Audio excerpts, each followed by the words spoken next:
Stop. Wait. Before you scroll past this, I need you to understand something critical.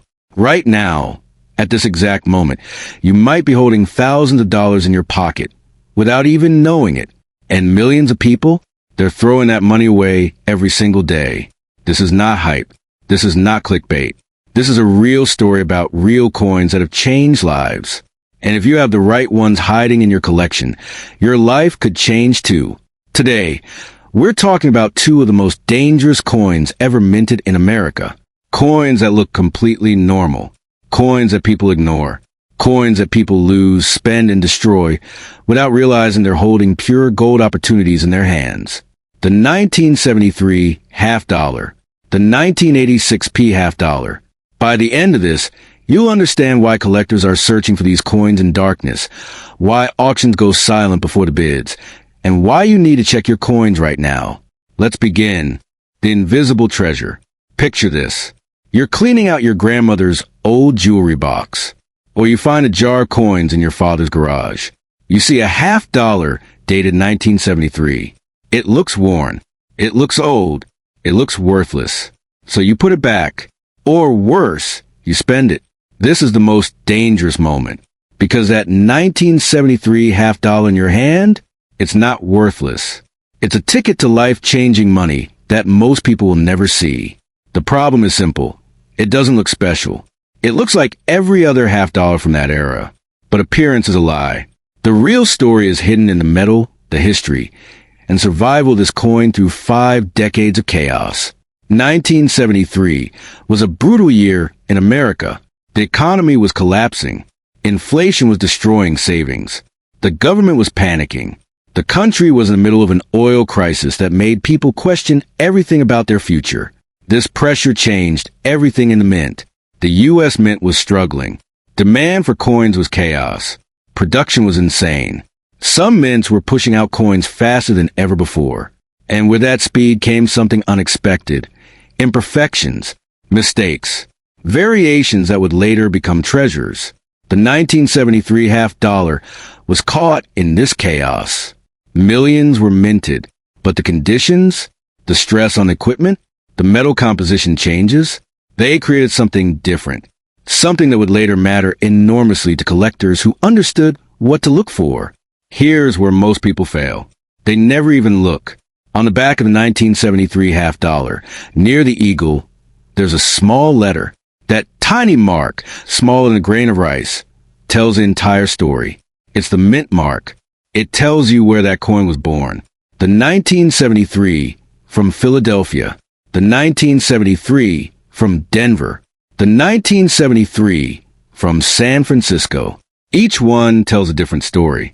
Each one has different rarity. And most people, they don't even know to look. They glance at the date. They see 1973.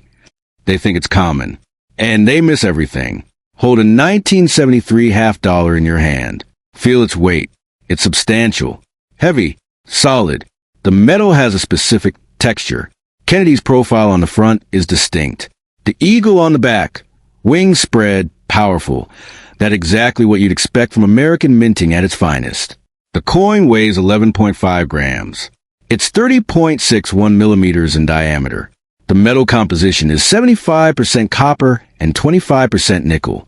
This isn't precious metal on the outside, but that's exactly what fools people into thinking it's worthless. The thickness, the feel, the way light hits the surface. These details matter to collectors. They matter to graders. They matter to your bank account. Here's the secret that destroys value. Most people hate how old coins look. That toning, that dark discoloration, that patina, that dirt. People see it and think dirty. Collectors see it and think authentic. Graders see it and think valuable. A 1973 half dollar with original toning, with that natural aging, with those marks from 50 years of history, that's not damage. That's a story written in metal. And when you clean it, when you take a brush or cloth or chemical to that surface, you destroy that story instantly. You murder the value. A clean 1973 half dollar can lose 70% of its worth in seconds. A rarer beast emerges. By 1986, the world had changed. The 1970s chaos was behind America. The economy was recovering. Inflation was cooling. The country was finding its footing again. But the U.S. Mint? The mint was facing a new problem. Production demands were dropping. Fewer half-dollars were needed. Fewer were being minted. The volume that created the chaos of 1973 was now a memory. The scarcity at the source? This became the foundation for the 1986 p half-dollar's legendary status. Less made at birth. Fewer survived today. Higher rarity. Higher prices. The P mint mark. That tiny letter on the reverse. It tells you this coin came from Philadelphia. But here's what makes 1986p different from 1973. The production numbers, the historical context, the specific metallurgical decisions made that year. Philadelphia's 1986 production was smaller than previous years. The mint was being conservative. The economic situation didn't demand massive volume, so they made fewer. And that decision, made by mint managers who had no idea what they were doing, created rarity. Created value, created opportunity for people who pay attention. A 1986p half-dollar in your hand feels distinct. The strike quality is often exceptional because lower production meant better control. The luster can be brilliant. The surfaces, when they survive untouched, are often near perfect. The Kennedy portrait is sharp. The eagle is detailed. The reading on the edge is crisp. This is a coin that was made with care, because the volume allowed for care. When you hold an exceptional 1986p, you're holding a snapshot of American minting at its most controlled and careful. And that control, that careful production, that's exactly what graders look for. People see a 1986p and think recent. Recent equals common. Common equals worthless. They couldn't be more wrong. A coin being from 1986 means it's been tested by time. It's been exposed to decades of environmental stress. It survived inflation, economic shifts, neglect, and damage. The ones still existing in good condition, they're survivors. They're the exception, not the rule. Also, because people think they're common, they don't care for them. They get damaged, they get cleaned, they get spent. This carelessness creates rarity. The ones people preserve by accident become the valuable ones. And the condition of the 1986p that survives? That's worth exponentially more than a common 1986p. When an exceptional 1986p half-dollar comes to market, collectors move fast. This is different from 1973. This is faster. This is more intense. Because knowledgeable collectors understand that 1986p rarity is increasing. They know that surviving examples are becoming genuinely scarce. They know that the time to acquire is now, before prices escalate further. The bidding is fierce, silent, serious. The money moves quickly, and observers are shocked at what a recent coin can command. A 1986p half-dollar in average condition? $75 to $125. But that's not what we're discussing.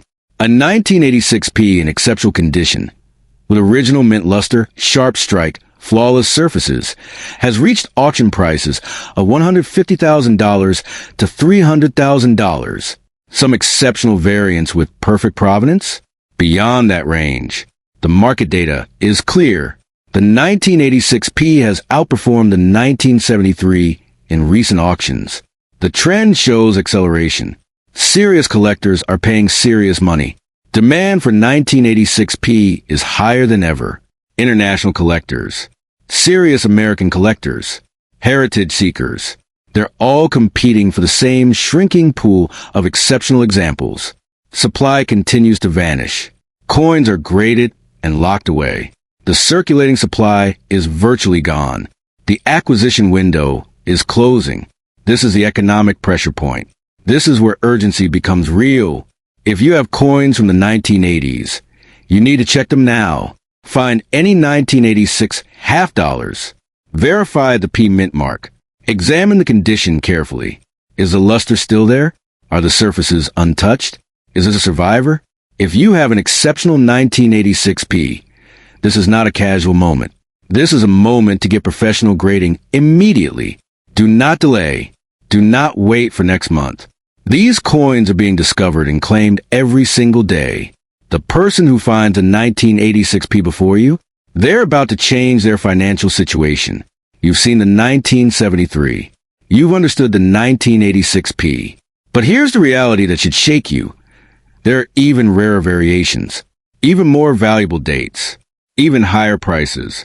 And some are sitting in collections right now, in homes, in boxes, in safety deposit boxes, waiting to be discovered by someone who knows what they're looking for.